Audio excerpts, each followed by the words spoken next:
Shalom, selamat pagi semuanya. Shalom. Bersyukur pagi ini kita kembali boleh beribadah kepada Tuhan. Amin. Amin. Mari saat ini kita akan masuk dalam hadirat Tuhan. Masuk melalui pintu gerbangnya dengan apa saudara? Dengan nyanyian syukur kita. Amin. Yang siap memuji Tuhan, lambaikan tangannya. Berikan kemuliaan buat Tuhan kita yang luar biasa baik. Mari saya undang bangkit berdiri. Kita akan memuji Tuhan lebih lagi. Mari saudara, saya undang berikan dengan segenap hati kita, dengan segenap jiwa kita, dengan segenap akal budi kita. Amin. Ayo bertepuk tangan bersama-sama buat Tuhan. Haleluya. Yes.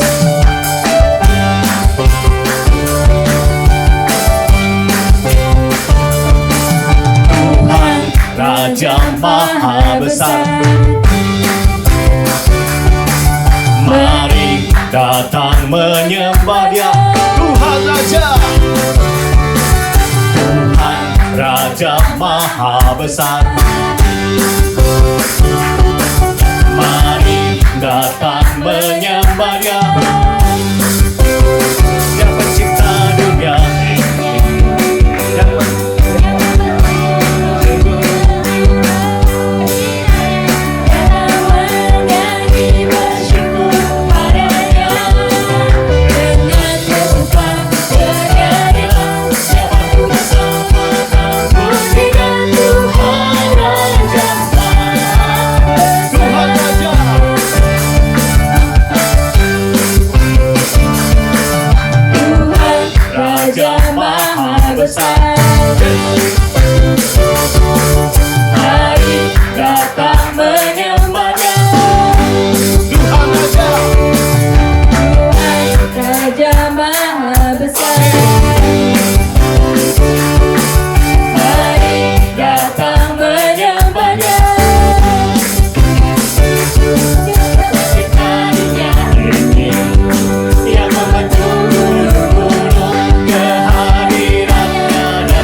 tengah kita, amin. Dia hidup di dalam kita dan kita di dalam dia. Sebab itu mari saat ini kita akan lebih lagi menyembah Tuhan kita. Sebab dia adalah Immanuel yang tidak pernah sedetik pun meninggalkan kita. Dia selalu menyertai kita. Mari saat ini angkat suara kita bersama-sama lebih lagi. Puji dia, sembah dia. Terima kasih Tuhan.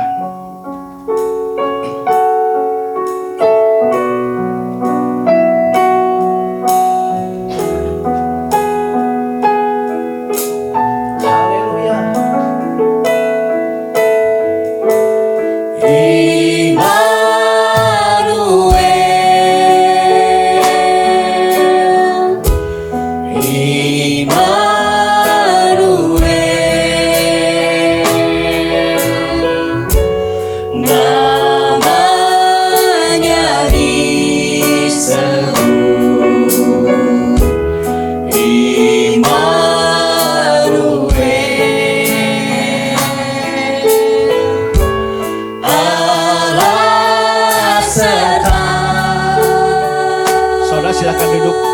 Bapak Ibu silakan duduk. Dalam kita namanya disebut Immanuel. Katakan Immanuel.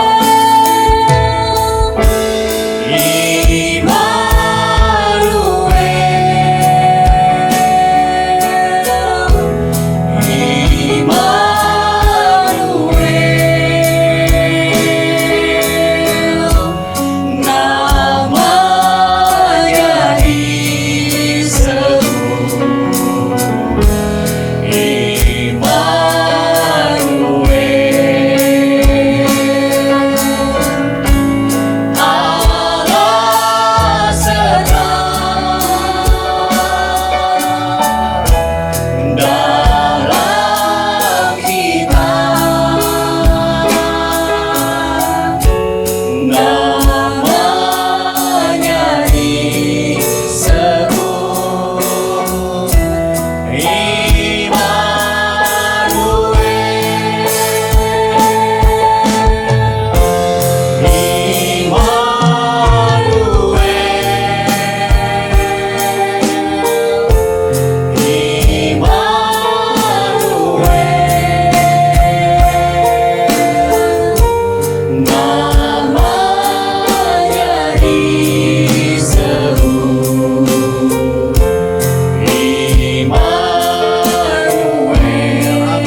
begitu luar biasa.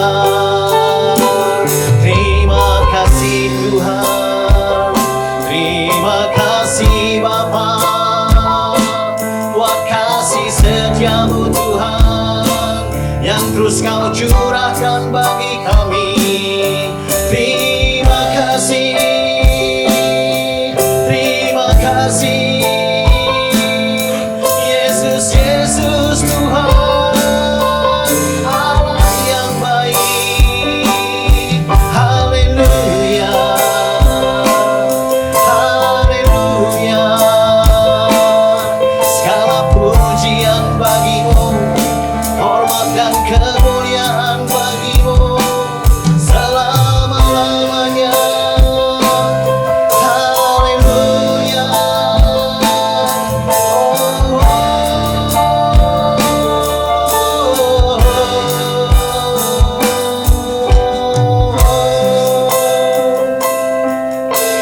Panggil nama Yesus. Yesus, Yesus, Kau berarti bagiku. Oh Yesus, Yesus, Kau segalanya. Lebih lagi katakan Yesus, Yesus. Yesus, Yesus, Kau berarti bagiku. Oh Yesus, Yesus, Kau segalanya. Katakan Engkau kekuatan dan perisai kami Tuhan. Engkau kekuatan dan perisaiku, kepadamu rohku berserah. Kaulah Tuhan asal hatiku, ku rindu menyembah. Lebih lagi panggil nama Yesus Tuhan. Yesus, Yesus, Kau berarti bagiku. Oh Yesus, Yesus, Kau segalanya bagiku.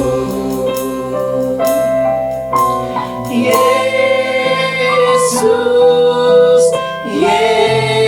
Yesus, Kau berarti bagiku. Oh Yesus, Yesus, Kau segalanya bagi. Sekali lagi panggil Yesus Tuhan. Yesus, Yesus, Kau berarti bagiku. Oh Yesus, Yesus, Kau segalanya bagiku. Kau segalanya. Kau segalanya bagiku. Kau segalanya. Kau segalanya bagiku. Berikan kemuliaan buat Allah kita yang luar biasa. Bersorak-sorai bagi Dia. Elu-elukan namanya yang ajaib, namanya yang luar biasa, nama di atas segala nama, Yesus Kristus Tuhan. Terima kasih Tuhan. Ini pernyataan kami anak-anak-Mu di tempat ini Tuhan, bahwa kami sungguh bersyukur dan kami bangga memiliki Allah seperti Engkau Tuhan. Hanya Engkau satu-satunya andalan dalam kehidupan kami Tuhan. Hanya Engkau satu-satunya kekuatan bagi kami Tuhan. Terima kasih Tuhan. Kau sudah menjadi gunung batu kami. Kau sudah menjadi kota benteng kami yang luar biasa Tuhan. Terima kasih Tuhan. Terima kasih Tuhan. Hanya ini yang dapat kami balas Tuhan. Buat segala kasih-Mu, buat segala anugerah-Mu, buat segala kebaikan-Mu yang terus Kau limpahkan bagi kami Tuhan. Hanya pujian kami bagi-Mu Tuhan. Hanya sembah kami bagi-Mu Tuhan. Hanya mazmur kami bagi-Mu Tuhan. Terima kasih Tuhan. Terima kasih Tuhan. Sudah Tuhan, hati kami limpah dengan syukur Bapa. Sebab Kau begitu baik bagi kami Tuhan. Kau begitu luar biasa bagi kami Tuhan. Perbuatan-Mu ajaib bagi kami Tuhan. Perbuatan-Mu dahsyat bagi kami Tuhan. Tiada duanya Engkau bagi kami Tuhan. Tiada bandingannya bagi kami Engkau Tuhan. Terima kasih Tuhan. Terima kasih Bapa. Segala puji, segala hormat, syukur, kemuliaan terus kami naikkan hanya bagi-Mu. Kami persembahkan bagi-Mu. Raja di atas segala raja, Allah di atas segala Allah, Tuhan di atas segala Tuhan, Yesus Kristus, Allah yang dahsyat. Terima kasih Bapa. Terima kasih. Dalam nama-Mu Tuhan Yesus, kami berdoa mengucap syukur. Mari yang percaya sama-sama katakan amin. Sekali lagi berikan kemuliaan yang paling meriah buat Allah kita. Amin. Mau lebih lagi memuji Tuhan? Mau lebih lagi lebih dalam lagi? Amin. Amin. Mari bangkit berdiri. Kita akan lebih lagi memuji Tuhan. Sebab betapa besar, betapa ajaib perbuatannya dalam hidup kita. Haleluya. Ayo tepuk tangan lagi buat Tuhan kita. Yes. Amin. Haleluya. Yes.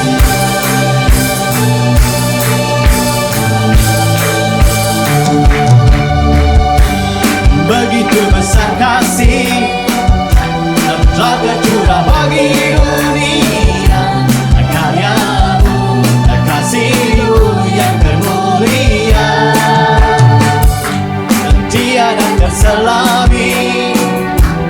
Besar dan ajaib perbuatan-Mu, kasih hidupmu bagi diriku.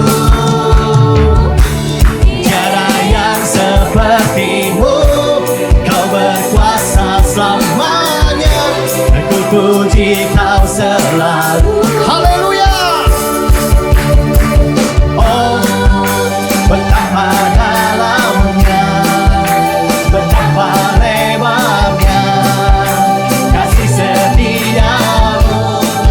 Wow. Oh, tiada bandingannya, tiada duanya, tiada seperti Kau, Yesus Tuhanku. Haleluya. Yes. Amin. Katakan lebih lagi.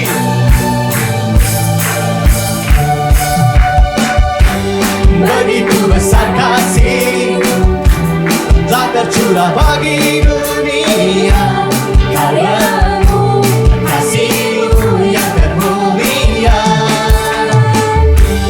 tiada terselami. besar dan ajaib perbuatan-Mu. Kau beri hidup-Mu bagi diriku. Tiada yang Seperti-Mu, Kau berkuasa selamanya. Ku puji Kau lebih lagi katakan. Oh, betapa dalamnya, betapa lebarnya kasih setia-Mu. Oh, tiada bandingannya, tiada duanya, tiada seperti Kau, Yesus Tuhanku.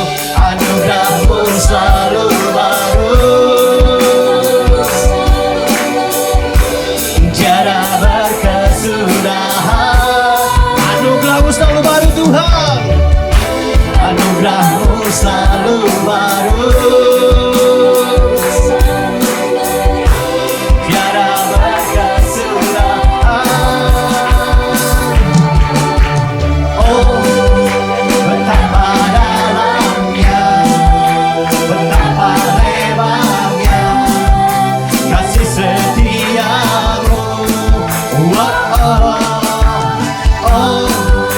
tiada tandingannya, tiada duanya, tiada seperti. Lebih lagi katakan,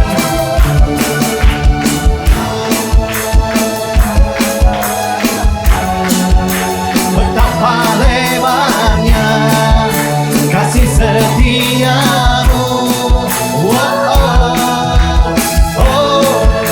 Tiada bandingannya, tiada duanya, tiada seperti Kau, Yesus Tuhanku.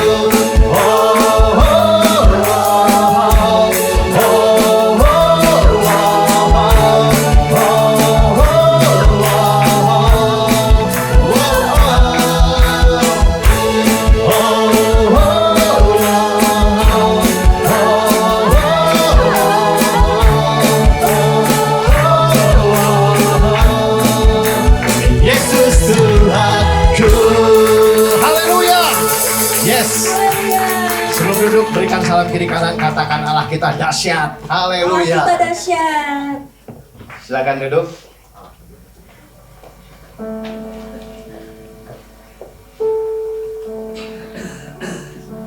Apapun persoalan permasalahan yang kita hadapi, tetaplah percaya bahwa Tuhan senantiasa menyertai kita. Amin. Kekuatannya, pengharapannya selalu ada buat kita.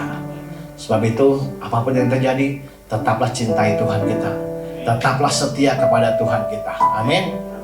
Sesuai dengan pujian ini, katakan, ku tetap cinta, ku tetap setia. Haleluya.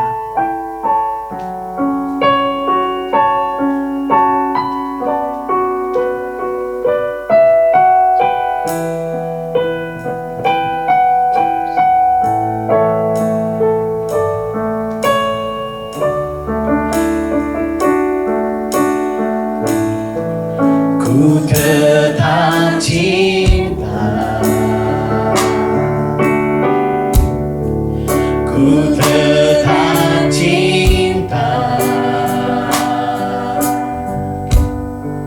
walau badai datang menerpa, ku tetap cinta. Ku tetap setia.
setia untuk Sama sekali lagi, dan ku tetap cinta Tuhan,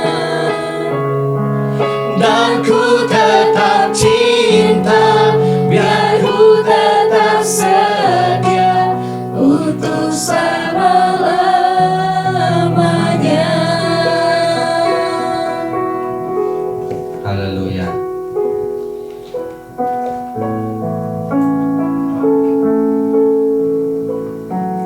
Ini yang kami mau katakan pagi hari ini Tuhan, bahwa kami akan tetap cinta Tuhan karena Engkau lebih dulu mengasihi dan mencintai seluruh kehidupan kami.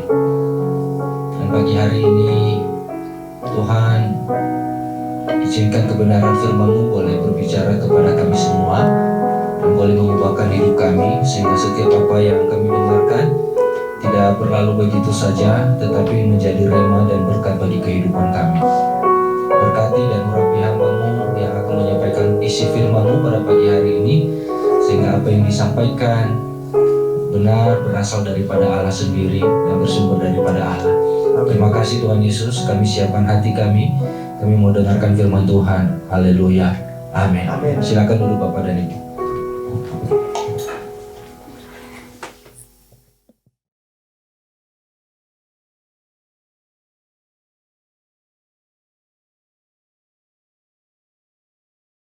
Puji Tuhan. Selamat pagi saudara sekalian. Pada suatu hari, para murid Tuhan Yesus bertanya kepada Tuhan Yesus, mengapa Tuhan Yesus menyampaikan segala sesuatu di muka umum dalam bentuk perumpamaan? Bukan menceritakan atau mengadakan atau memberitahukan sesuatu itu secara apa adanya, nggak usah pakai perumpamaan. Mari kita baca Matius 13 ayat 10 dan 11.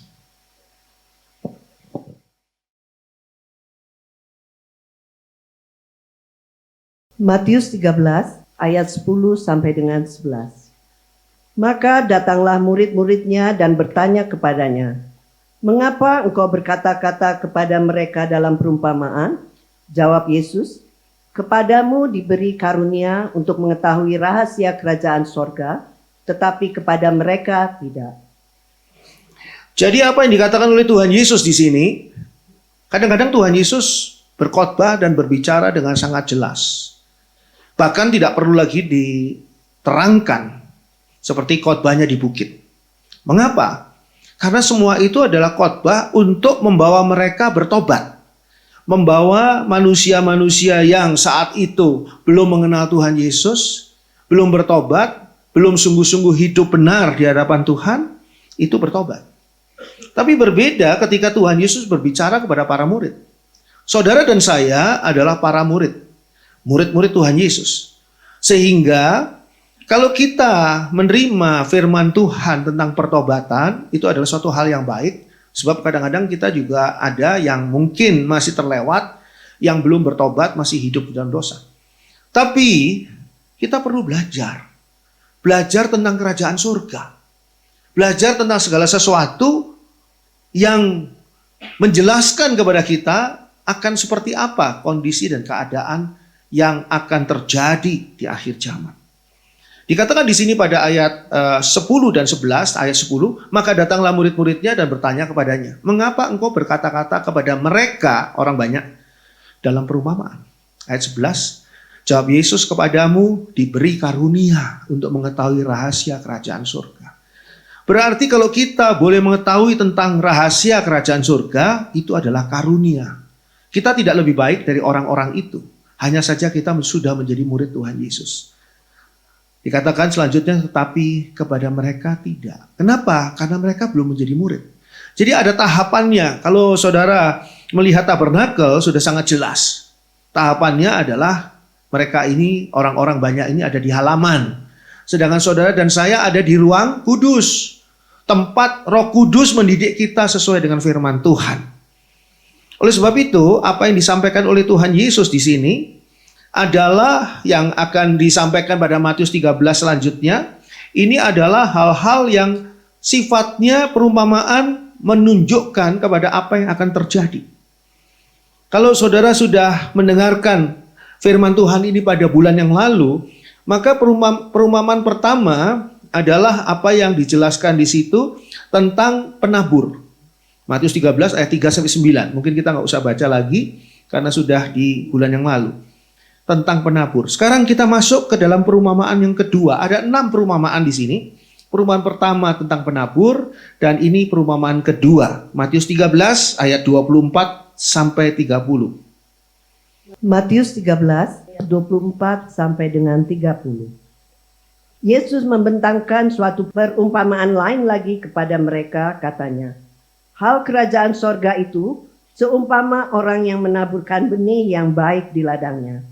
Tetapi pada waktu semua orang tidur, datanglah musuhnya menaburkan benih lalang di antara gandum itu, lalu pergi. Ketika gandum itu tumbuh dan mulai berbulir, nampak jugalah lalang itu.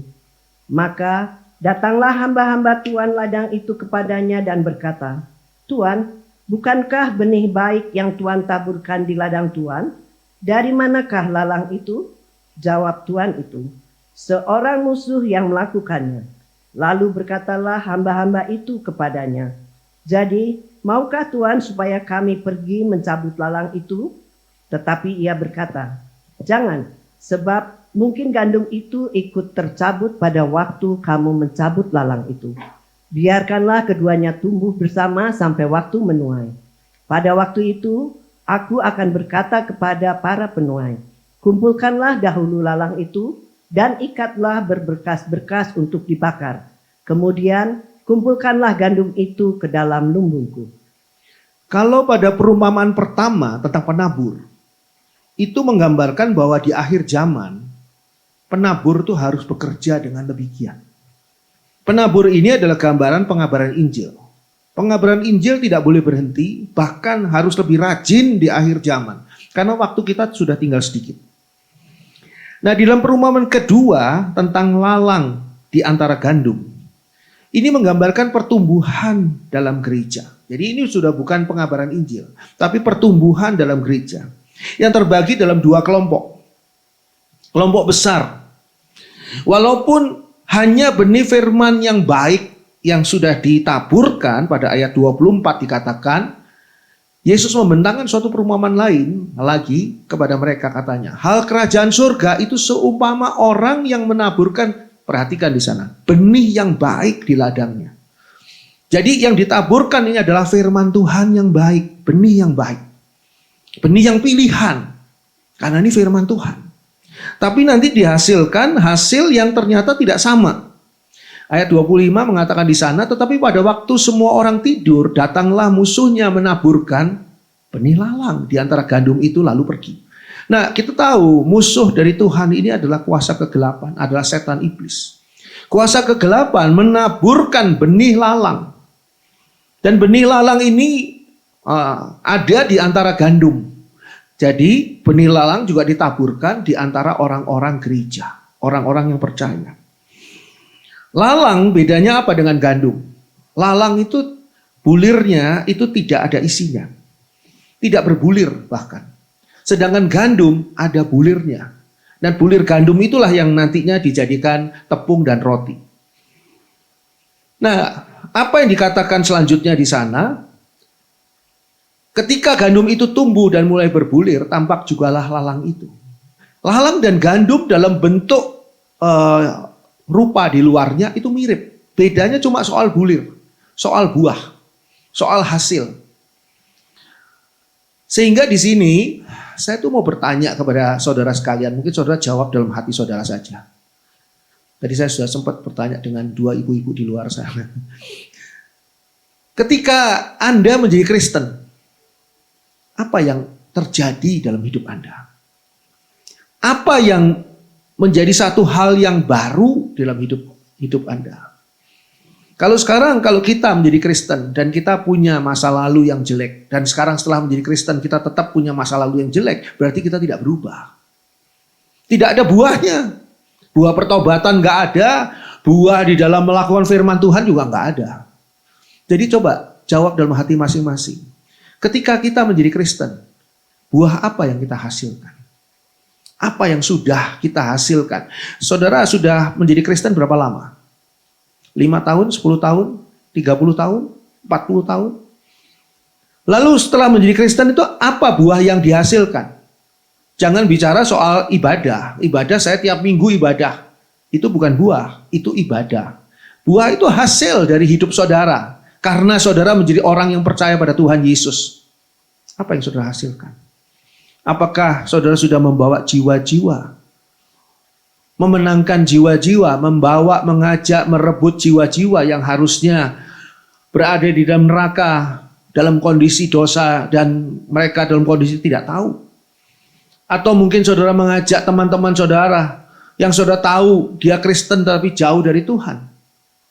Dan karena saudara aware, sadar bahwa saat ini adalah akhir zaman, sehingga tidak bisa lagi untuk menunda-nunda, menjadi serius di dalam ibadah, di dalam menyembah Tuhan, di dalam belajar firman Tuhan, di dalam hidup sesuai firman Tuhan. Apa yang saudara hasilkan sebagai seorang percaya, seorang Kristen? Apakah saudara sudah mengalami perubahan karakter? Ini yang basic nih. Atau saudara masih tetap teguh di dalam karakter saudara yang sangat tidak sesuai dengan firman Tuhan? Seringkali orang itu kalau jasmani mungkin dilihat wajahnya ya. Kalau saudara sudah melakukan operasi face off, ya mungkin wajah saudara berubah, orang nggak ada yang kenal pada saudara. Tapi kalau di dalam hal rohani adalah karakter. Karakter saudara mengalami perubahan nggak? Kalau dulu saudara adalah orang yang gampang marah, orang yang gampang tersinggung, orang yang gampang berpikir negatif, apakah sampai hari ini seperti itu? Kalau seperti itu berarti tidak ada gunanya saudara menjadi orang Kristen. Kekristenan itu adalah perubahan. Perubahan menjadi makin lama makin serupa dengan Tuhan Yesus. Dan itulah gandum. Dalam masa akhir zaman, dalam pengembalaan di gereja Tuhan, akan ada jemaat yang sungguh-sungguh lahir baru. Dan menghasilkan buah kerohanian. Ini kelompok gandum. Lahir baru dan menghasilkan buah kerohanian. Tetapi juga ada jemaat yang belum lahir baru, bertahun-tahun ke gereja, tapi belum lahir baru karena belum ada perubahan, belum menghasilkan buah kerohanian, masih mengkonsumsi Tuhan hanya untuk dirinya sendiri, tidak sharing tentang Tuhan atau membagi Tuhan kepada orang lain. Kelompok ini adalah kelompok lalang. Dan bagaimana dikatakan tadi di situ? Ayat 27. Maka datanglah hamba-hamba Tuhan ladang itu kepadanya dan berkata, Tuhan, bukankah benih baik yang Tuhan taburkan di ladang Tuhan? Dari manakah lalang itu? Gak ada satupun pendeta yang khotbah di sini yang menaburkan firman yang jelek. Gak ada. Baik Pak Junius, Pak Domingus, saya atau pendeta-pendeta lain yang khotbah di sini, semuanya menaburkan firman Tuhan yang baik. Tapi kenapa kok tidak semuanya ini terus jemaat menjadi pasukan Tuhan Yesus Kristus atau pasukan Kristus yang dibanggakan oleh Kristus, berkenan hidupnya di hadapan Tuhan? Masih ada aja yang hidupnya tetap di dalam dosa. Masih tetap sama seperti dahulu. Tidak ada perubahan. Kenapa? Dari mana benih lalang itu? Ayat 28. Jawab Tuhan itu, seorang musuh yang melakukannya. Makanya saya selalu berkali-kali berkata pada saudara, iblis mungkin saudara tidak pernah ketemu. Setan mungkin saudara pernah ketemu atau jarang ya, atau tidak pernah malah. Tapi yang sering terjadi adalah kuasa kegelapan. Kuasa kegelapan itu mengisi pikiran orang, mengisi perasaan orang, mempengaruhi situasi yang ada. Ketika saudara berkomunikasi dengan seseorang, saudara mungkin tidak dikuasai kuasa kegelapan. Orang itu yang dikuasai oleh kuasa kegelapan. Sehingga dalam hal yang sederhana, biasa saja, ternyata dia tersinggung, ternyata dia marah, ternyata dia putus hubungan dengan kita dan sebagainya. Lalu para hamba itu berkatalah hamba-hamba itu kepadanya, jadi maukah Tuhan supaya kami pergi mencabut lalang itu? Apa artinya mencabut lalang itu? Membersihkan lalang itu dari gandum-gandum yang banyak, lalang cabuti, buang. Artinya kalau di dalam gereja itu, orang itu tidak bertobat, orang itu sampai hari ini masih saja hidupnya tidak sesuai firman Tuhan, keluarkan dari gereja, usir dari gereja. Itu cabut lalang. Nanti gereja ini penuh dengan orang-orang berkualitas gandum saja. Tidak ada yang berkualitas lalang. Berkualitas lalang cabut gitu ya. Apa jawab tuannya ayat 29? Tetapi ia berkata, jangan. Jelas nih, jangan. Jadi tidak boleh mencabut lalang tadi. Tidak boleh mengusir orang-orang yang belum bertobat ataupun belum mengalami perubahan atau belum berbuah. Sebab mungkin gandum itu ikut tercabut pada waktu kamu mencabut lalang itu. Kuasa setan iblis, kuasa kegelapan itu pandai. Kalau seandainya ada orang ini, katakanlah si A, yang masih lalang, lalu gembala mengusirnya, keluar kamu dari gereja ini. Jangan-jangan si B yang sudah gandum, tapi itu temennya si A, bisa ikut merasa jahat banget sih gembala ini. Nggak ada kasihnya sama sekali dan sebagainya. Ikut keluar dari gereja. Dan kalau keluar dari gereja itu bisa terjadi apa saja loh. Sama seperti seorang anak kecil yang lepas dari bimbingan orang tuanya. Anak kecil yang lepas dari bimbingan orang tuanya bisa terjadi apa saja. Bisa ketabrak mobil, bisa diculik, bisa macam-macam hal yang buruk-buruk. Kenapa sih kok mikirnya yang buruk-buruk? Ya memang kita pikirnya yang buruk. Kalau hal jadi baik mah, anak kecil yang lepas dari asuhan orang tuanya terus dikasih hadiah tanah, rumah, emas berlian, ya puji Tuhan kalau kayak gitu.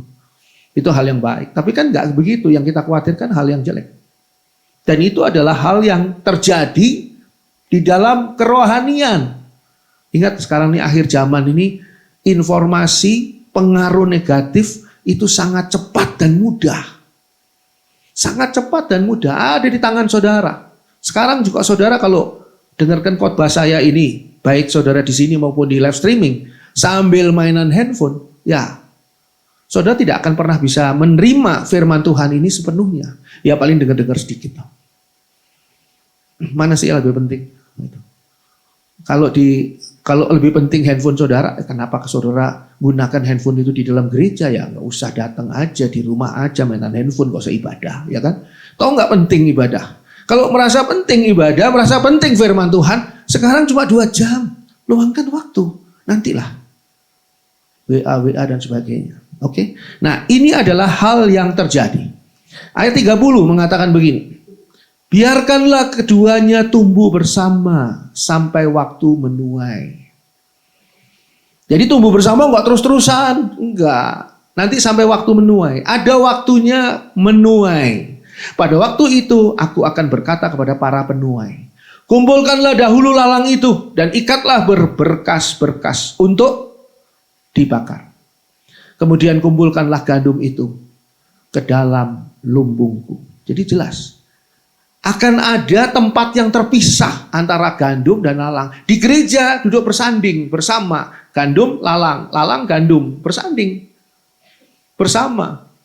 Tapi nantinya akan terpisah. Satu dibakar, yang satu lagi masuk dalam lumbung. Lumbung artinya penyimpanan.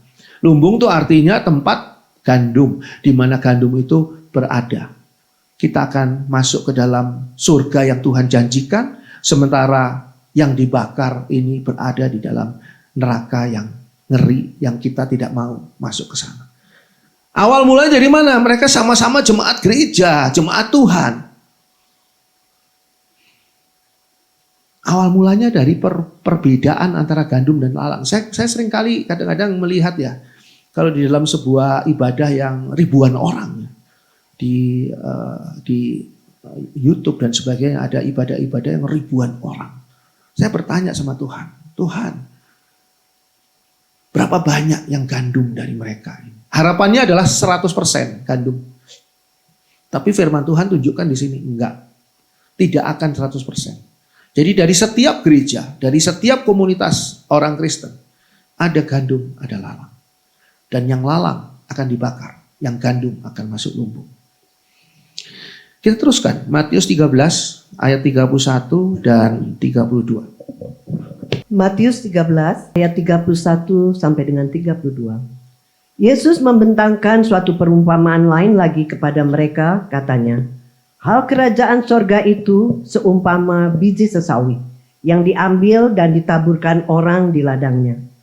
Memang biji itu yang paling kecil dari segala jenis benih, tetapi apabila sudah tumbuh, sesawi itu lebih besar daripada sayuran yang lain, bahkan menjadi pohon, sehingga burung-burung di udara datang bersarang pada cabang-cabangnya. Ini ada perumpamaan ketiga dari 6 perumpamaan yang Tuhan Yesus beritahukan kepada para murid. Dan ini semua ada hubungannya dengan akhir zaman. Sesawi, itu sesawi di mereka tidak sama sesawi dengan kita. Sawi di kita mungkin sawi-sawi yang rendah gitu ya. Kalau di sana tuh sesawi itu nama untuk sayuran. Jadi pohon biasa dimakan apa? Buahnya. Kalau sesawi itu dimakan daunnya, sayur. Nah, sayurnya itu dalam bentuk pohon. Itu yang dimaksud dengan sesawi di sana. Tentang biji sesawi. Biji sesawi ini menggambarkan apa? Menggambarkan kehidupan rohani. Kehidupan rohani yang menjadi semakin dewasa dan semakin kuat. Jadi di akhir zaman, kehidupan rohani kita tidak boleh biasa-biasa saja. Tidak boleh sekedarnya saja, nggak boleh. Harus semakin dewasa dan kuat. Sehingga dikatakan pada ayat 31 tadi, Yesus membentangkan suatu perumpamaan lain lagi kepada mereka. Mereka ini murid-muridnya, katanya, hal kerajaan surga. Ini semua hal kerajaan surga. Jadi urusannya dengan surga dan menggambarkan apa yang akan terjadi di akhir zaman. Seumpama biji sesawi. Kerajaan surga itu seumpama biji sesawi yang diambil dan ditaburkan orang di ladangnya. Ayat 32. Memang biji itu yang paling kecil dari segala jenis benih. Jadi benihnya ini kecil. Bukan sebuah biji yang besar. Biji alpukat, biji mangga, bukan ya. Tetapi apabila sudah tumbuh dikatakan, sesawi itu lebih besar daripada sayuran lain yang lain. Bahkan menjadi pohon. Sehingga burung-burung di udara datang bersarang pada cabang-cabangnya. Hanya itu saja gambarannya. Ini adalah gambaran benih kerohanian yang ditanam oleh Allah dalam kehidupan manusia. Jadi ada perbedaan antara manusia dengan yang bukan manusia. Saudara mungkin pernah lihat ya, ada di YouTube dan sebagainya, ada anjing atau kucing sebelum makan doa dulu gitu. Itu ekspresi doa saja, tapi nggak sungguh-sungguh doa. Anjing dan sebagainya tidak punya kerohanian. Manusia punya kerohanian, walaupun manusia itu menyembah gunung, menyembah bintang, menyembah matahari. Itu mereka sisi rohaninya yang melakukannya. Jadi ada benih kerohanian ditanam oleh Allah dalam kehidupan manusia. Sehingga semua manusia punya sisi rohani dalam hidupnya. Walaupun orang itu adalah seorang ateis. Om saya salah satu adalah orang ateis. Dia tinggal di Amerika. Dan ketika saya ngobrol dengan dia, penjelasannya dia soal ateis, penjelasannya dia soal ketidakberadaan Allah, itu adalah sisi rohaninya dia. Hanya sisi rohaninya tidak mau mengakui keberadaan Allah. Nah, ini adalah sisi rohani. Sisi rohani ini memang tidak nampak sejelas sisi jasmani. Saudara bisa ngelihat, oh orang ini pendek, orang ini tinggi, orang ini kurus, orang ini gemuk, itu sisi jasmani. Tapi saudara nggak bisa lihat sisi rohaninya dia kan? Apakah orang ini rohaninya luar biasa? Atau jangan-jangan orang-orang yang tampilkan rohaninya luar biasa, menawar cabai di pasar aja, shalom ibu, ibu berapa cabai ini harga? Itu malah nggak rohani malah. Tapi dikatakan di sana, ya di dalam ayat yang tadi kita baca ayat 32, biji itu kecil. Memang biji itu yang paling kecil dari segala jenis benih. Jadi kalau kecil itu dibandingkan dengan sesuatu yang besar, tentunya yang kecil ini hampir nggak kelihatan.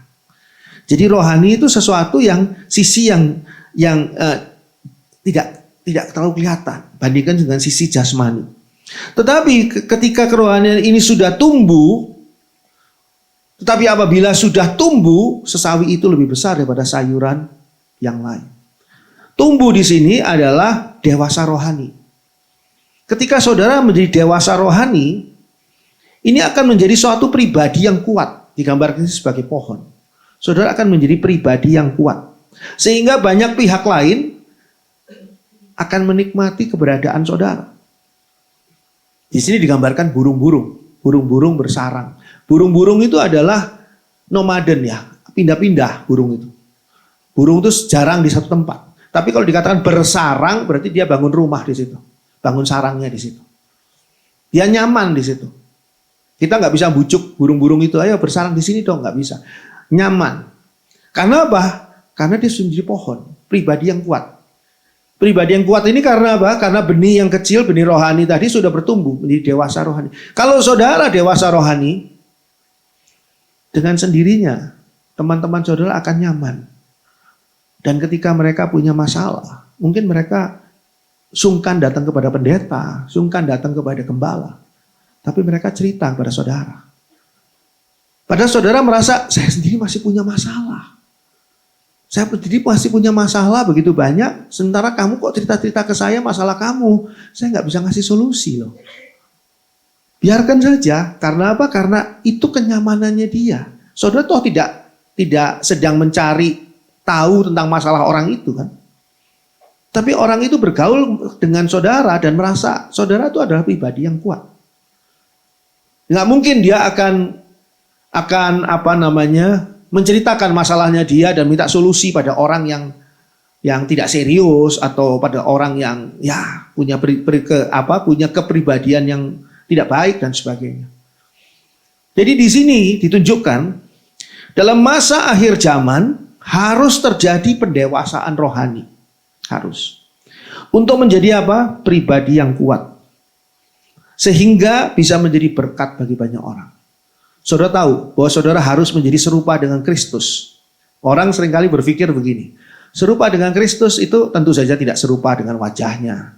Serupa dengan apa? Kasihnya. Serupa apa lagi? Dengan pribadinya yang baik. Ya itu enggak salah. Tapi menjadi serupa dengan Kristus itu menjadi orang yang berperan di dalam pelayanan seperti Kristus melayani. Ketika Kristus melayani di sumur Yakub, tiba-tiba ada perempuan Samaria yang mau mengambil air di sumur Yakub, tidak kenal dengan Kristus. Tapi dalam beberapa menit kemudian perempuan ini sudah nyaman untuk curhat kepada Tuhan Yesus. Karena Tuhan Yesus adalah pribadi yang kuat. Pribadi yang kuat yang mempunyai kedewasaan rohani. Sampai perempuan ini pergi pulang ke kampungnya dan memanggil orang-orang di kampungnya untuk bertemu dengan Yesus. Tuhan Yesus tidak pernah mempropagandakan dirinya. Tapi perempuan ini mempropagandakan Yesus kepada orang-orang kampungnya. Karena apa? Saudara punya pribadi yang kuat. Itu sama dengan Kristus. Kalau saudara tahu bahwa saya harus sama dengan Kristus. Menjadi serupa dengan Tuhan Yesus. Menjadi serupa, menjadi pribadi yang kuat yang sudah punya kedewasaan rohani. Jadi disitulah nanti cara berpikir saudara seperti cara berpikir Kristus. Perasaan saudara menjadi perasaan seperti Kristus. Oleh sebab itu makanya saya mengajak saudara. Coba koreksi diri. Apa sih yang masih kurang oke dalam diri saudara? Yang kurang oke itu tadi. Ada jemaat di sini yang mau mengajak temannya untuk datang ke sini ya, diajak ke gereja.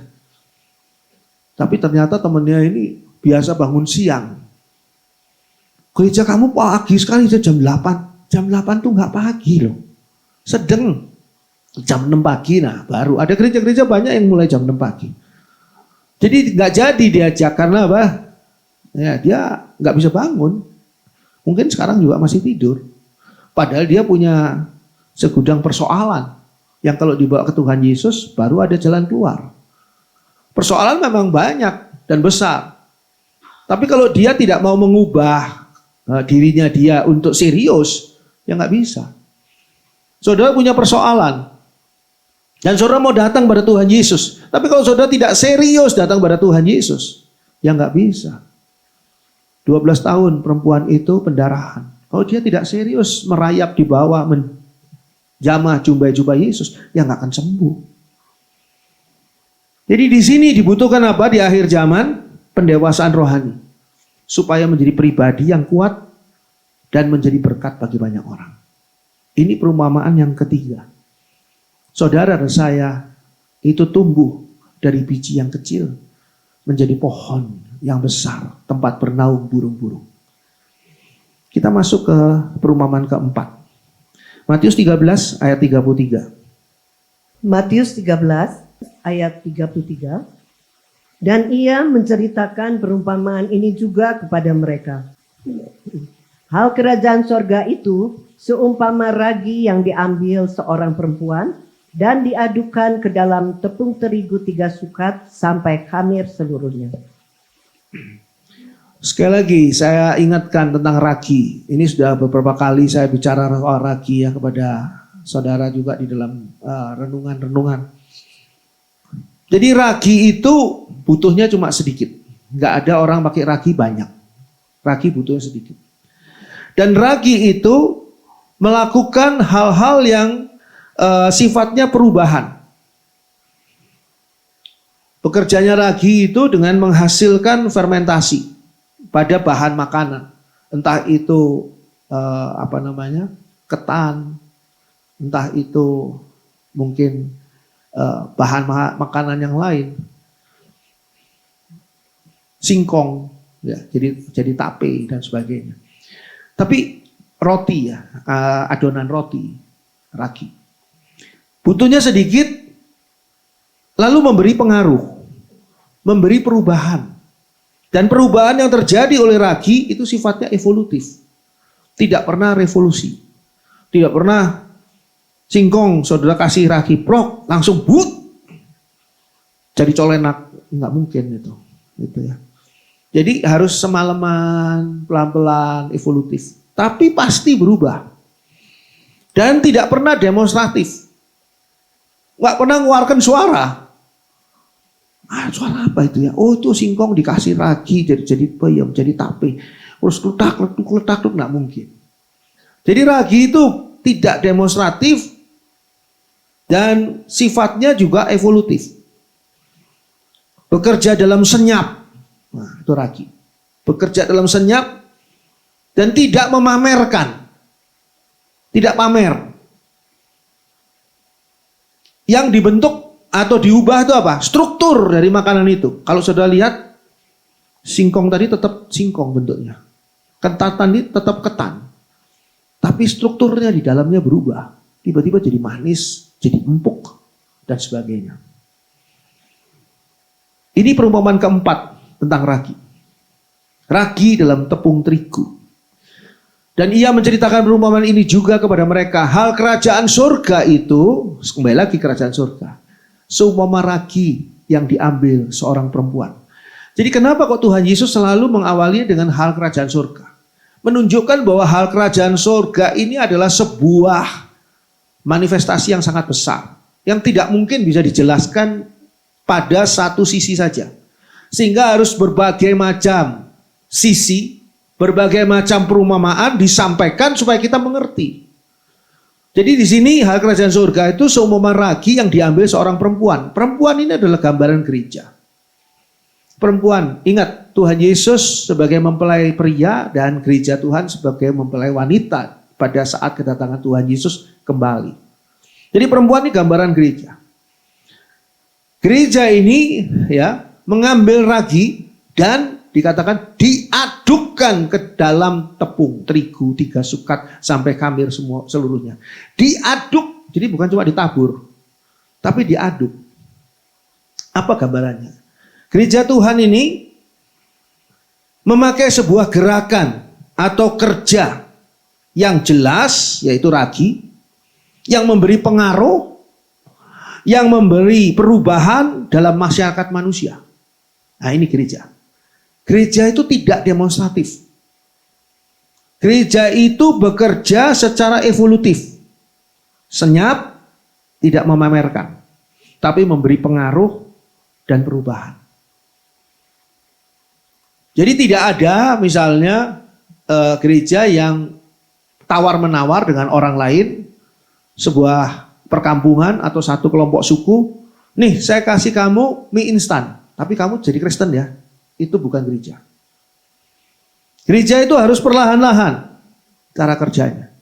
Makanya gereja-gereja zaman dulu, saudara lihat, gereja Katolik misalnya, mereka mendirikan rumah sakit. Mereka mendirikan apa? Sekolah. Sekolah Katolik. Sebelum pelajaran mereka doa dulu secara Katolik.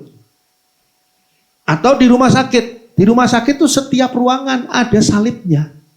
Wah, itu bagus banget.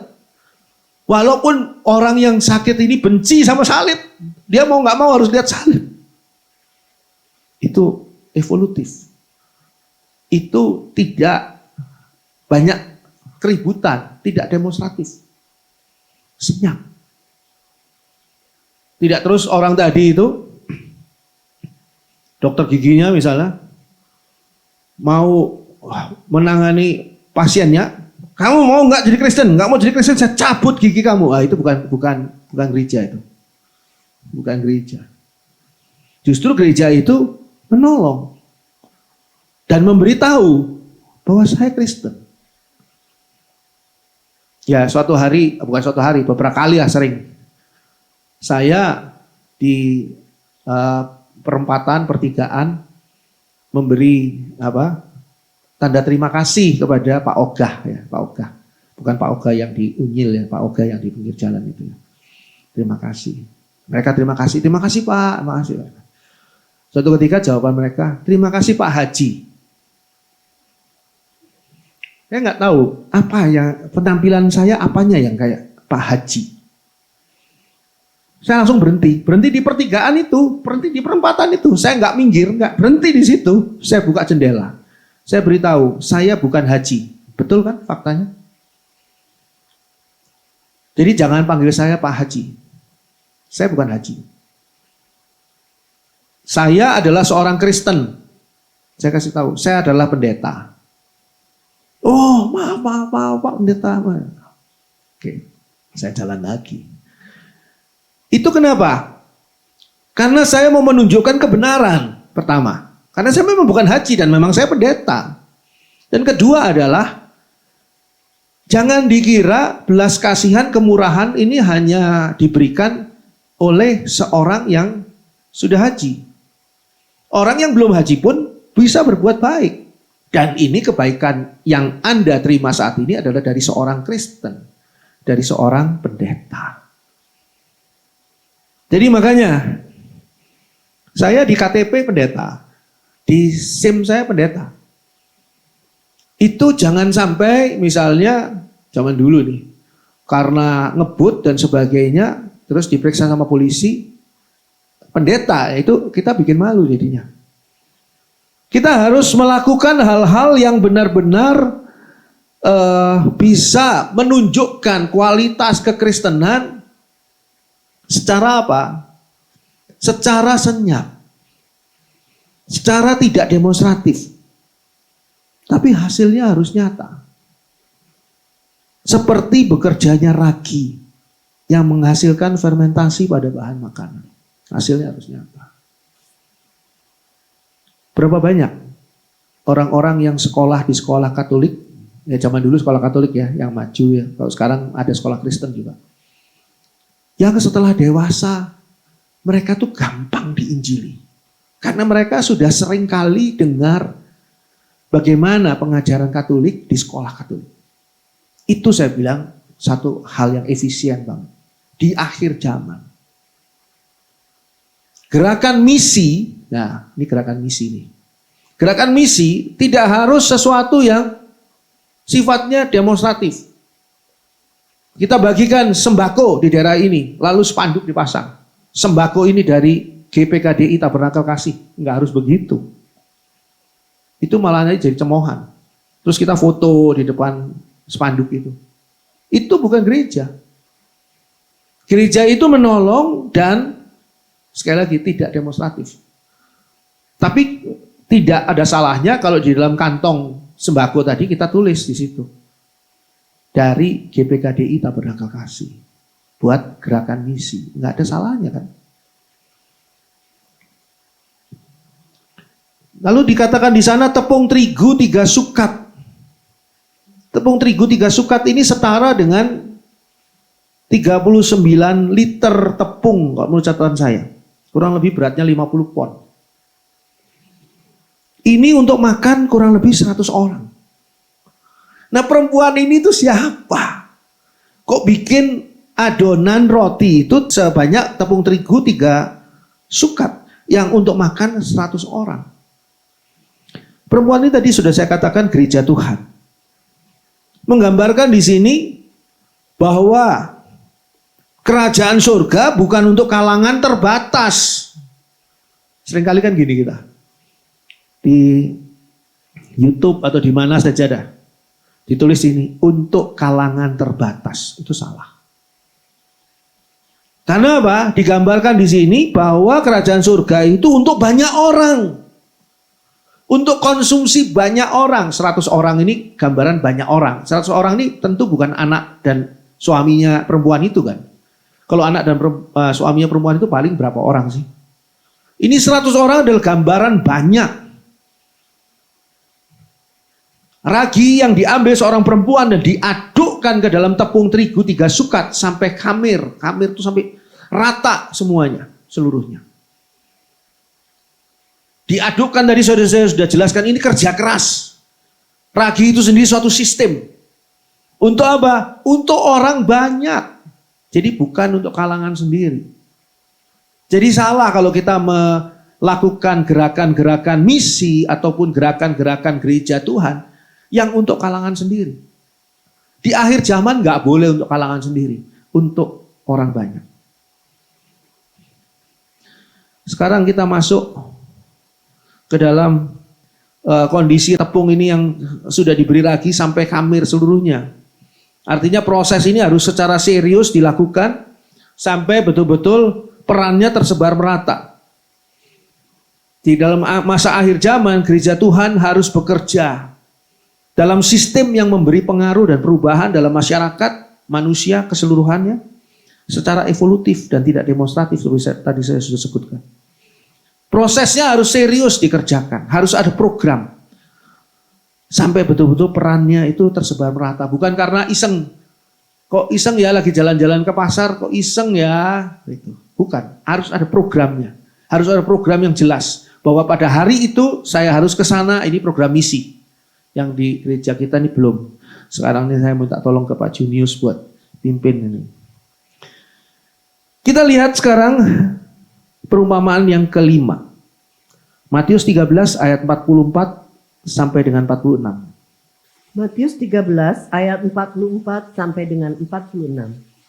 Hal kerajaan sorga itu seumpama harta yang terpendam di ladang yang ditemukan orang lalu dipendamkannya lagi. Oleh sebab sukacitanya, pergilah ia menjual seluruh miliknya lalu membeli ladang itu. Demikian pula hal kerajaan sorga itu seumpama seorang pedagang yang mencari mutiara yang indah. Setelah ditemukannya mutiara yang sangat berharga, ia pun pergi menjual seluruh miliknya lalu membeli mutiara itu. Perumpamaan kelima ini tentang harta terpendam dan mutiara yang sangat berharga. Ini menggambarkan bahwa di akhir zaman ini semakin banyak manusia yang sangat menghargai kerajaan surga. Nah, di sini ya. Di akhir zaman banyak sekali pengabaran Injil yang harus dilakukan. Di akhir zaman juga banyak sekali orang yang justru meninggalkan Tuhan Yesus. Orang yang tidak mau mengikut Tuhan Yesus lagi. Tapi di akhir zaman semakin banyak juga manusia yang sangat menghargai kerajaan surga. Itu sebabnya mereka mencari pengertian tentang kerajaan surga di dalam Alkitab, dalam firman Tuhan secara benar. Mereka mencoba menggali, sehingga banyak sekali orang awam yang mulai belajar Alkitab lebih dari standar orang awam. Mungkin standarnya itu adalah standar seorang mahasiswa teologi. Ingin, ada kerinduan, aduh saya kok pengen tahu ya, tentang hal ini di dalam Alkitab itu gimana ya. Lalu mereka mulai belajar. Sangat menghargai kerajaan surga. Sehingga apa? Rela berkorban untuk mendapatkan kerajaan surga dengan sukacita. Rela berkorban waktu, rela berkorban harta, rela berkorban kegiatannya dia diganggu oleh kerinduannya dia akan kerajaan surga. Supaya mereka mendapatkan dengan sukacita. Dikatakan ayat 44 tadi, Hal kerajaan surga itu semua harta yang terpendam di ladang. Harta yang terpendam di ladang. Yang ditemukan orang. Wah, ini harta. Lalu dipendamnya lagi karena apa? Ladang itu bukan miliknya dia. Oleh sebab sukacitanya, perhatikan saudara di sana. Pergilah ia menjual seluruh miliknya. Lalu membeli ladang itu. Jadi dia tidak peduli lagi sama miliknya. Dia jual seluruhnya untuk membeli ladang itu. Betapa berharganya harta terpendam ini. Sekarang kita loncat ke ayat 46. Di ayat 46 dikatakan di sana, setelah ditemukannya mutiara yang sangat berharga, ia pun apa? Pergi menjual seluruh miliknya, lalu membeli mutiara itu. Sama. Menjual miliknya. Ini adalah gambaran apa? Gambaran bahwa ada kerelaan untuk tidak terikat. Coba kalau orang itu terikat pada miliknya, dia nggak akan jual. Mutiara ini atau milik saya ya? Masih mikir-mikir. Ini enggak. Setelah ditemukannya mutiara yang sangat berharga, ia pun pergi menjual seluruh milik. Enggak pakai pikir panjang lagi untuk membeli mutiara itu. Pertama adalah karena kerelaan untuk tidak terikat. Yang kedua adalah mengakui bahwa nilai kerajaan Allah lebih besar daripada apapun. Mutiara itu jauh lebih bernilai ketimbang seluruh harta milik saya. Jadi saya mau jual seluruh milik harta saya ini untuk membeli mutiara itu. Atau harta terpendam tadi itu sangat berharga. Sehingga saya mau jual semua milik saya untuk membeli ladang itu. Tujuannya bukan membeli ladang. Tujuannya mau mengambil harta terpendam itu. Ada satu pengakuan bahwa di sana ada sebuah nilai yang jauh lebih tinggi. Pertanyaannya sekarang, apakah saudara termasuk gereja akhir zaman? Apakah saudara, iya, dalam soal waktu iya, kita ini gereja akhir zaman. Tapi apakah saudara secara mental pribadi adalah saudara gereja akhir zaman? Loh, apa tandanya? Gereja akhir zaman itu menghargai kerajaan Allah lebih dari segalanya. Apakah sekarang saudara menghargai kerajaan Allah lebih dari segalanya atau tidak? Masih ada dalam hidup saudara yang jauh lebih berharga ketimbang kerajaan Allah. Kalau saudara seperti itu, saudara itu bukan gereja akhir zaman. Gereja akhir zaman itu seperti digambarkan di sini loh. Mendapatkan kerajaan Allah itu seperti menemukan harta karun. Saudara kalau dengar khotbah firman Tuhan yang disampaikan di sini, apakah saudara seperti menemukan harta karun atau enggak? Atau ya biasa-biasa aja. Gimana khotbahnya? Ya B aja. Saudara tidak seperti menemukan mutiara yang mahal harganya. Mutiara yang sangat berharga. Yang membuat saudara merasa ini yang nilainya sangat tinggi. Puji Tuhan. Di dalam kondisi saya masih hidup, saya menemukan ini. Aduh, puji Tuhan. Saya sering loh. Ketika menyiapkan firman Tuhan, ketika merenungi firman Tuhan, ketika melakukan doa pribadi dan sebagainya. Tiba-tiba Tuhan tunjukkan ayat firman Tuhan yang mesti saya buka dan itu padahal adalah ayat yang sering saya baca.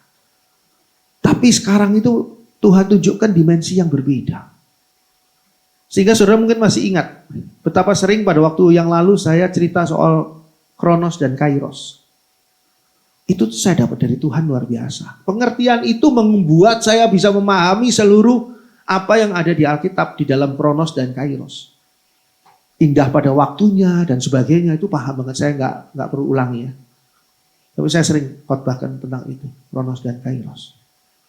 Tentang free will. Berapa sering saya khotbahkan tentang free will. Pemahaman free will itu sendiri yang akhirnya bisa meningkatkan seseorang atau bisa menjatuhkan seseorang. Dosa itu dimulai dari apa? Free will. Memuliakan Tuhan atau bertobat dimulai dari apa? Free will. Jadi hal yang baik atau yang buruk. Free will-nya gak ada salahnya. Cuma ke arah mana free will itu? Itu saya pernah khotbahkan. Sudah sering malahan. Di situ saya ngucap syukur, Tuhan terima kasih. Di saat saya masih hidup, saya masih bisa membagikan ke banyak orang. Saya bisa menjelaskan ke banyak orang, saya bisa cerita ke banyak orang, saya mendapatkan itu dari Tuhan. Ini adalah hal-hal yang masih banyak lagi yang lain. hal-hal yang saya lihat sebagai suatu nilai kerajaan Allah yang lebih dari apapun. Dalam masa akhir zaman akan terjadi pertobatan besar-besaran. Sekarang itu kalau saudara amati ya, banyak orang-orang yang dulunya anti Kristen, sekarang itu menjadi orang yang bertobat. Di beberapa negara, di banyak negara, petobat-petobat baru ini besar-besaran, jumlahnya juga banyak. Yang dilanjutkan dengan apa? Semakin banyak manusia yang akan sungguh-sungguh serius berusaha mendapatkan kerajaan surga. Memang tidak semua, tapi ada lebih banyak lagi orang yang sungguh-sungguh serius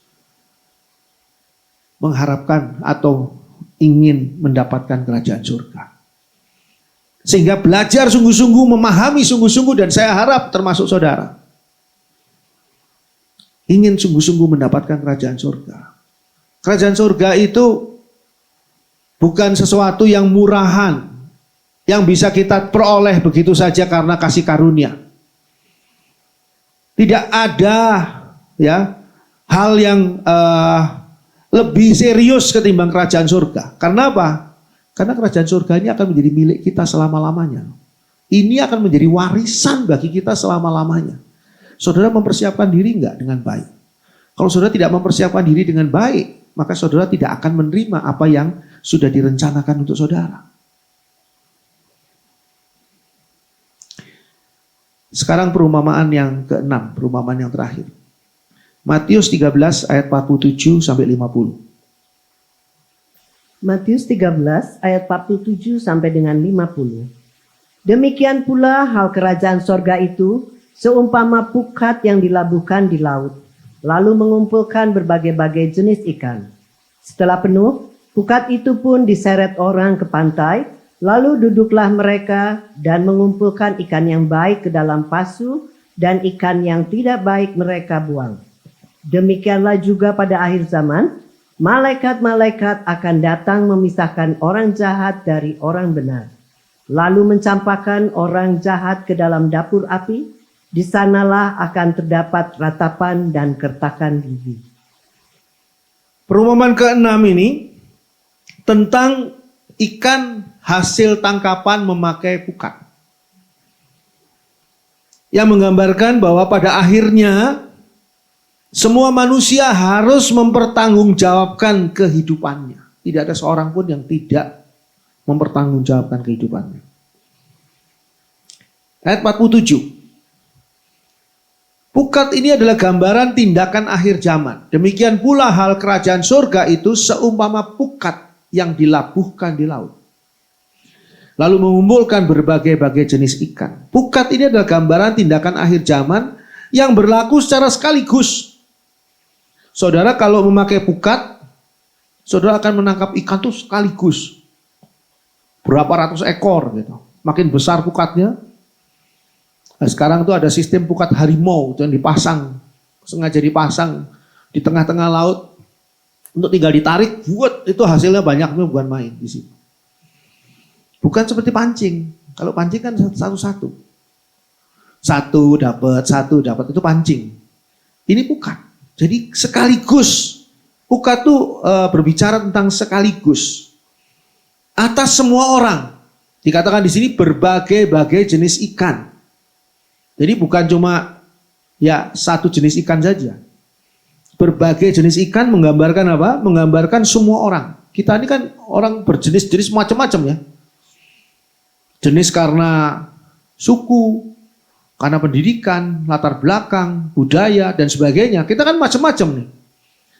Nah, akhir zaman adalah tindakan seperti pukat menangkap ikan.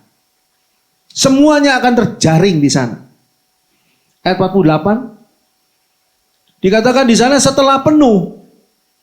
Setelah penuh. Jadi ada batas waktunya nih. Belum penuh, belum ditarik. Belum waktunya akhir zaman, belum terjadi kiamat. Pukat itu pun diseret orang ke pantai, lalu duduklah mereka, mengumpulkan ikan yang baik ke dalam pasu, dalam tempat ikan, dan ikan yang tidak baik mereka buang. Ayat 48, setelah penuh, Pukat itu diseret orang ke pantai. Ayat 49. Demikianlah juga pada akhir zaman, dijelaskan di sini. Malaikat-malaikat akan datang memisahkan orang jahat dari orang yang benar. Ini adalah masa penghakiman. Pemisahan antara ikan yang baik, orang benar, dengan ikan yang tidak baik, orang jahat. Lalu kemanakah larinya orang jahat tadi itu? Dikatakan pada ayat 50. Lalu mencampakkan orang jahat ke dalam dapur api. Di sanalah akan terdapat ratapan dan kertakan gigi. Sekali lagi, saya ingin ingatkan. Baik dan jahat di sini bukan baik dan jahat versi manusia. Baik dan jahat versi manusia itu seperti anak kecil nantinya. Om ini baik, kenapa? Suka ngasih saya coklat. Lalu bu guru jahat, karena suka ngasih PR. Nah itu baik dan jahat versi kita. Tapi baik dan jahat ini versi Alkitab. Makanya kita perlu belajar. Apa sih perbuatan baik versi Alkitab? Apa sih perbuatan jahat versi Alkitab? Nah, baik dan jahat ini versi Alkitab. Lalu mencampakkan orang jahat, orang yang berbuat jahat atau yang hidup dalam kejahatan ke dalam dapur api. Jadi gambarannya jelas. Ke dalam neraka. Di sanalah akan terdapat ratapan dan kertakan gigi. Nah, orang pernah bertanya pada saya, Pak Andri, orang masuk neraka itu berarti masih punya gigi ya mereka ya, karena ada kertakan gigi. Bukan itu masalahnya. Masalahnya itu rasa sakit yang luar biasa. Dalam masa akhir zaman akan terjadi penghakiman yang tidak akan ditunda lagi. Yang dilanjutkan dengan apa? Penghukuman. Saya pernah jabarkan ini waktu yang lalu, ada 2 tahta pengadilan. 1 tahta pengadilan Kristus dan 1 tahta pengadilan Allah, tahta putih. Tahta pengadilan Kristus adalah untuk menghakimi orang-orang yang sudah jelas akan masuk surga. Kenapa perlu dihakimi lagi? Karena disitulah dibagi Stefanos, mahkota juara, mahkota kehidupan. Oh kamu patut menerima mahkota. Oh kamu patut menerima mahkota. Oh kamu patut menerima mahkota. Ketok palunya di tahta pengadilan Kristus. Sedangkan tahta putih adalah di mana orang itu dinyatakan, ya kamu tuh berdosa, atau kamu itu tidak bertobat, atau kamu tuh jahat masuk neraka. Kamu tuh jahat masuk neraka. Memang semuanya akan masuk neraka, tapi harus ada ketok palunya, keputusannya di tahta putih.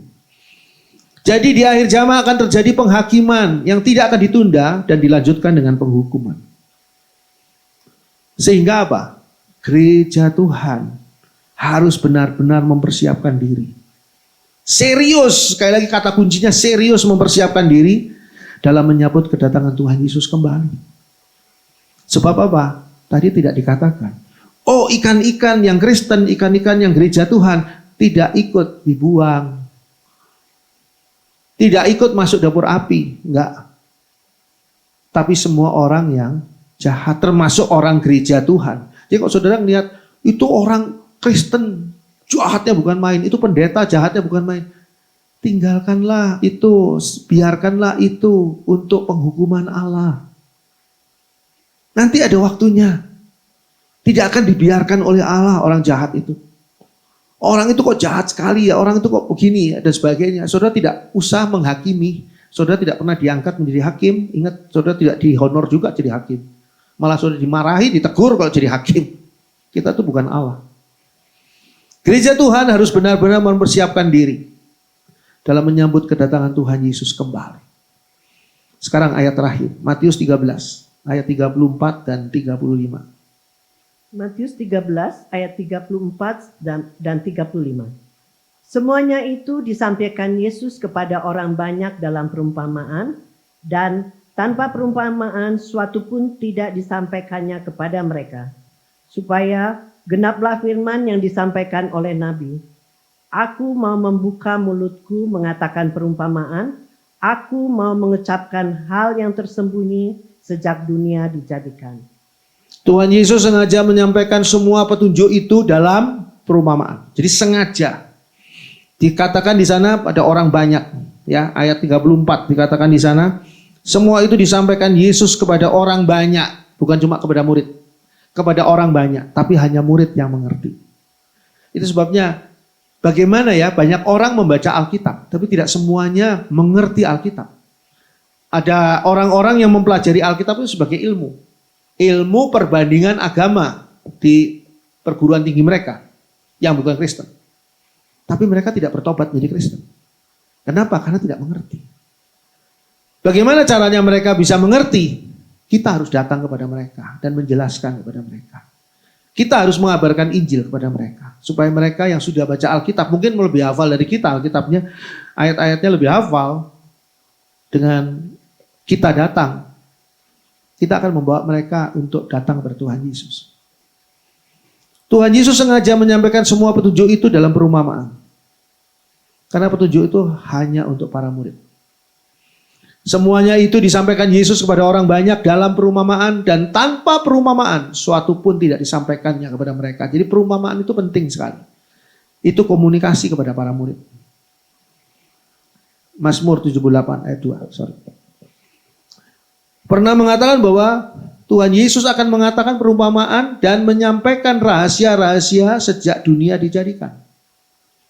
Jadi itu disampaikannya perumpamaan, ada tingkatannya. Ayat 35 di sini kita baca, ayat 35, supaya genaplah firman yang disampaikan oleh Nabi. Ini Bani Asaf nih. Aku mau membuka mulutku, mengatakan perumpamaan. Aku mau mengucapkan hal yang tersembunyi sejak dunia dijadikan. Saudara bisa bayangkan hikmatnya Allah. Dunia saja belum atau baru dijadikan, tapi sudah bicara soal akhir zaman. Allah sudah berpikir tentang akhir zaman melalui Tuhan Yesus. Harus dalam bentuk perumpamaan. Dan perumpamaan itu harus saudara pahami. Jangan saudara tidak mengerti 6 perumpamaan ini ya. Tuhan memberkati. Puji Tuhan.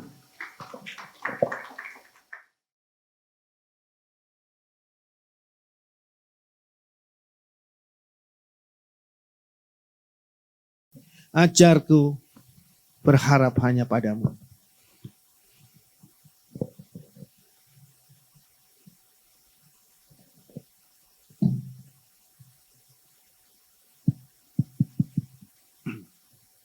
Bapakku, ajaib segala rancanganmu. Tuhanku, heran perbuatanmu.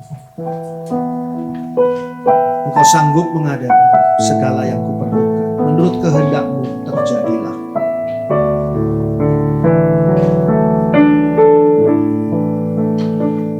Bapakku, ajaib segala rancanganmu.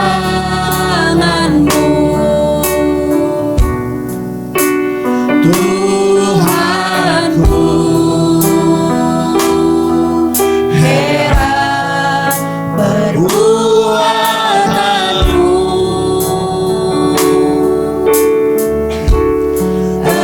Engkau sanggup mengadakan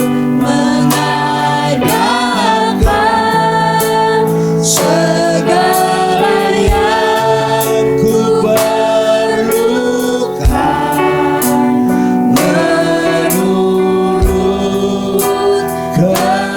kehendakmu terjadilah. Bapakku, ajaib segala rancanganmu. Bapakku, ajaib segala rancanganmu.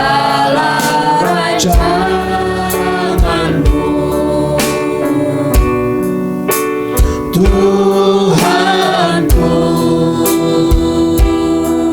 heran perbuatanmu. Engkau sanggup.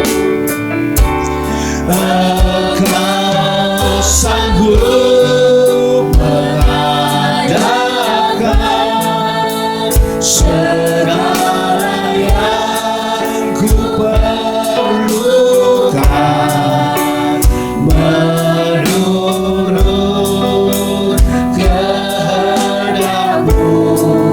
terjadilah. Mari kita bangkit berdiri. Ajarku mengerti segala rencanamu. Ajarku mengerti segala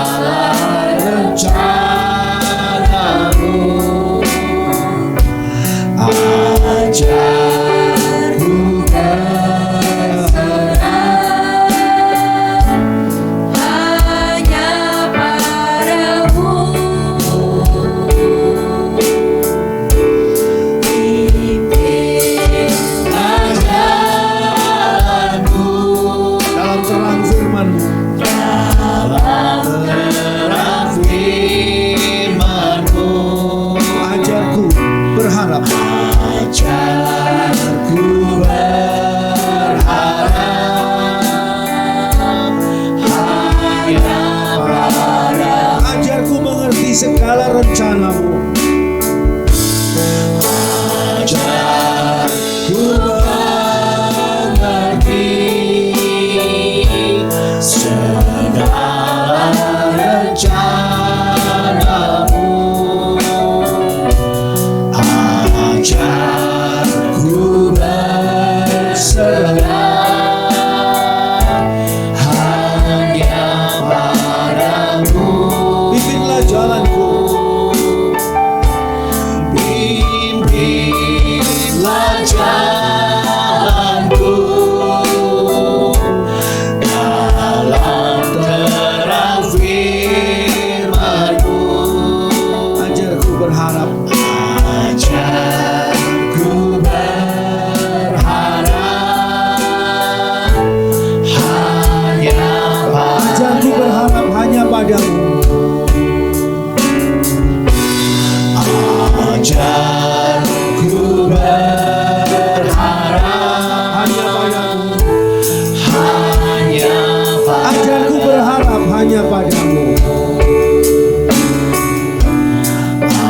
Ajarku berharap hanya padamu. Bapa di dalam surga, terima kasih ya Bapa, karena begitu luar biasa segala rahasia dan pengajaran tentang kerajaan surga. Khususnya segala sesuatu yang akan terjadi dan harus terjadi di akhir zaman, melibatkan kami gereja Tuhan dan melibatkan pribadi kami masing-masing. Tolong kami ya Bapa, agar kami selalu menyadari bahwa waktu kami sudah tidak banyak lagi, sehingga sekaranglah tiba waktunya untuk kami meraih jiwa-jiwa yang masih jauh dari Tuhan atau bahkan belum mengenal Tuhan. Tolong ya Bapa, Roh Kudus bekerja di dalam diri kami. Roh Kudus sendiri yang mendorong hati kami. Roh Kudus yang memimpin kami untuk bertemu dengan orang-orang yang akan kami ajak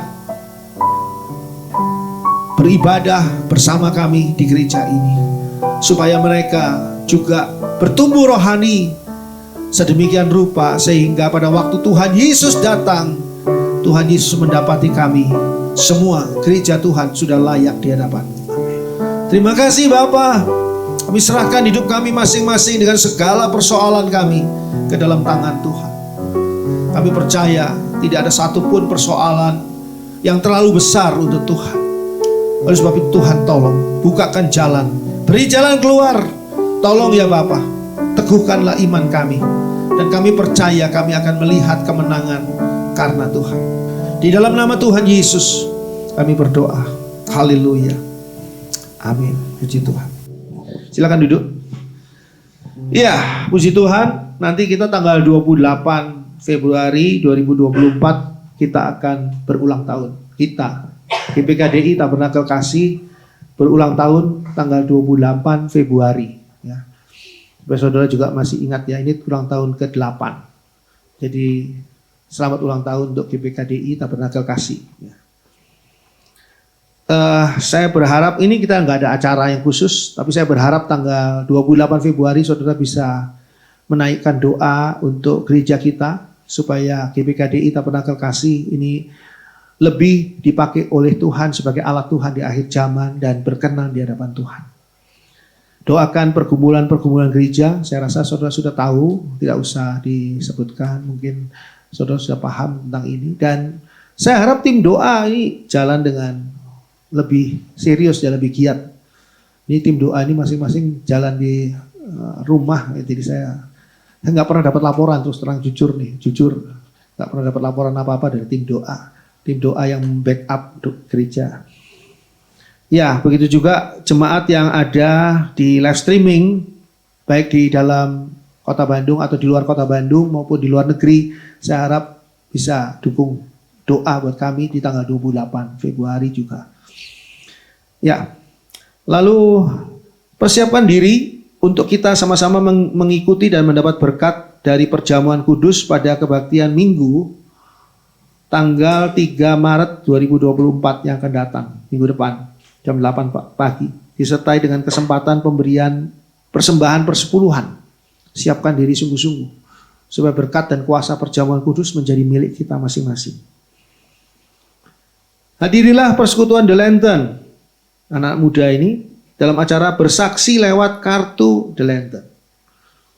Saya tuh juga bertanya, kartu The Lantern itu apa? Nah, ternyata kalau mau tahu ya saudara ikut acara ini. Saya termasuk orang yang mau tahu nih, jadi saya ikut nanti. Moderator oleh Kesia dan hari Minggu tanggal 3 Maret setelah ibadah 10.30 melalui Zoom juga. Ya, bisa minta passwordnya ke Aldi. Jadi ada pengumuman juga di sini bagi jemaat yang ingin mengadakan persekutuan di rumah, di kantor, mungkin untuk acara-acara tertentu dan sebagainya atau rutin, dapat menghubungi Ibu Imelda atau Ibu Lian atau Ibu Heni. Dan bagi saudara yang ingin menyampaikan persembahan khusus, saudara bisa menyampaikan persembahan khusus, dimasukkan ke dalam kotak persembahan khusus, pakai amplop persembahan khusus karena kita banyak sekali kebutuhan ya saat ini ya. Selain tabungan untuk rumah Tuhan, jangan lupa tabungan rumah Tuhan, juga kita harus membeli drum yang baru, ini belum ada dananya, juga komputer PC perlu yang baru, belum ada dananya, juga kabel ya, kabel dari snake cable itu perlu diganti, itu nggak murah harganya. Ya, doakan dan dukung dalam persembahan khusus ya, tulis persembahan khusus saudara untuk keperluan apa. Termasuk bagi saudara yang ada di live streaming atau mengikuti melalui rekaman, bisa menyampaikan persembahan khusus melalui transfer bank.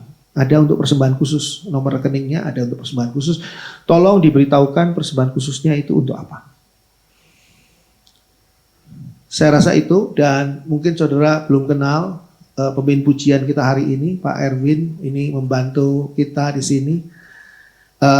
Saya percaya kita semua diberkati oleh pelayanan Pak Erwin dan juga oleh teman-teman yang lain di tim musik. David, kasih ya.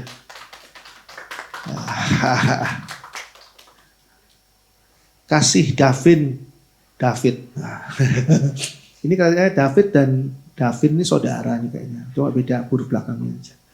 Saudara dalam Tuhan Yesus.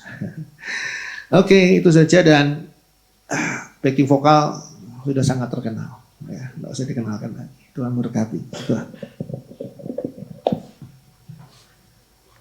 Baik, sekali lagi terima kasih buat hambanya yang sudah menyampaikan isi hati Tuhan. Biarlah firman Tuhan yang luar biasa ini termaterai dalam setiap hati, dalam setiap hidup kita. Amin. Dan tiba waktunya kita akan memberikan persembahan.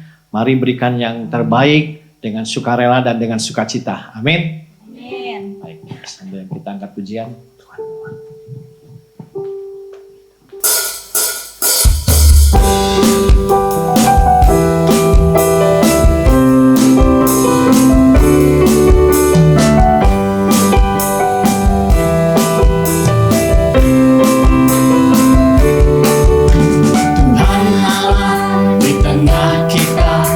Besar,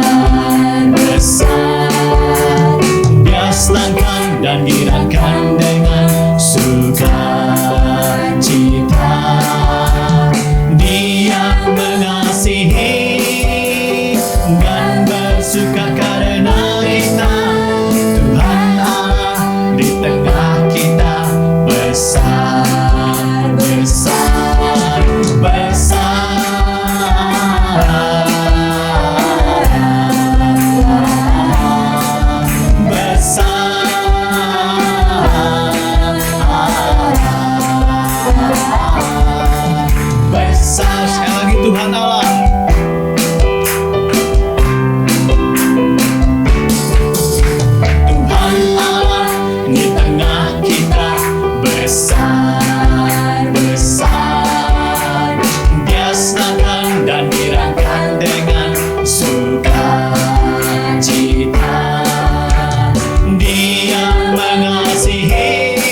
Mari kita berdiri bersama-sama Bapak dan Ibu.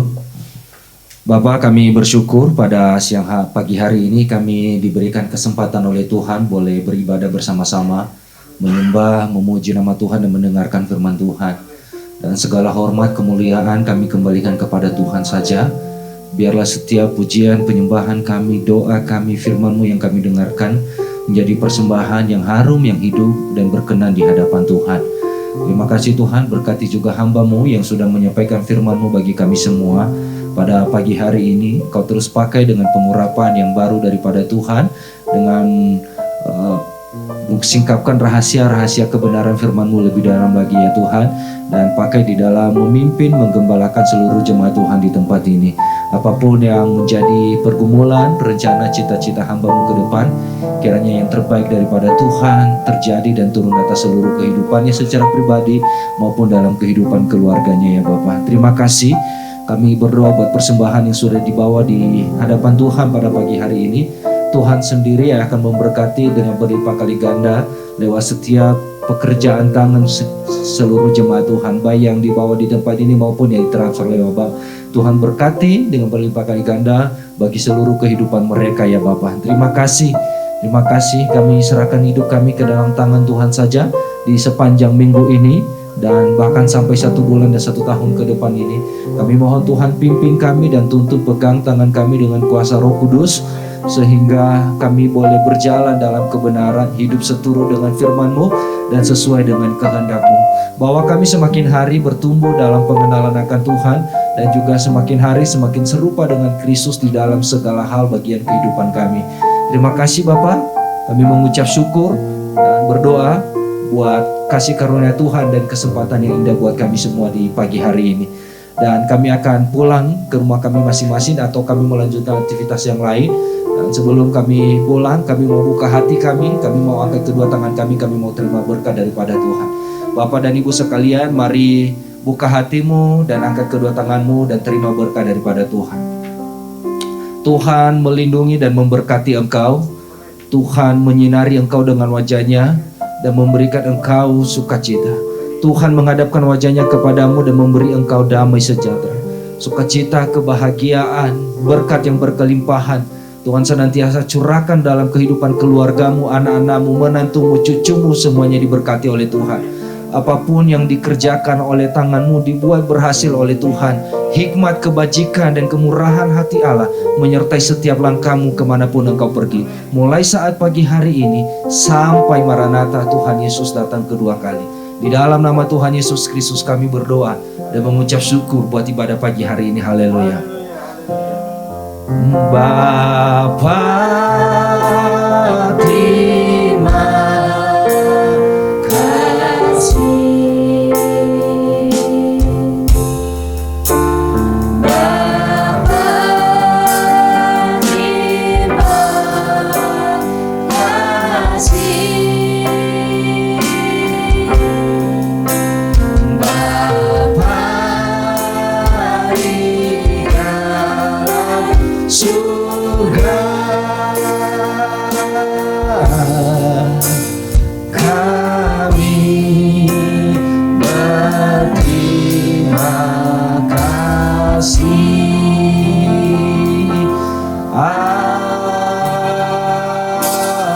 Amin.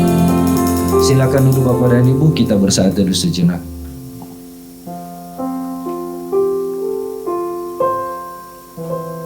Selamat hari Minggu, Tuhan Yesus memberkati kita semua.